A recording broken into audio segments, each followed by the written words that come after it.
今日早上11時10分，有一架民用機墮海，機師及時逃生，冇人受傷。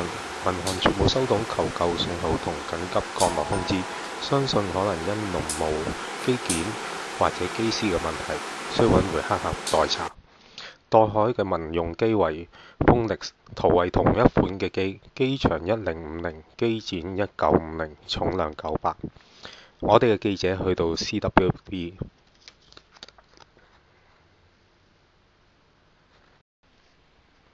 你好，我已經到咗 CWB。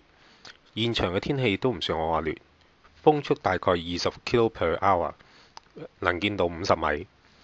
機師睇嚟冇受傷，我哋同機師傾一傾，了解當時嘅情況。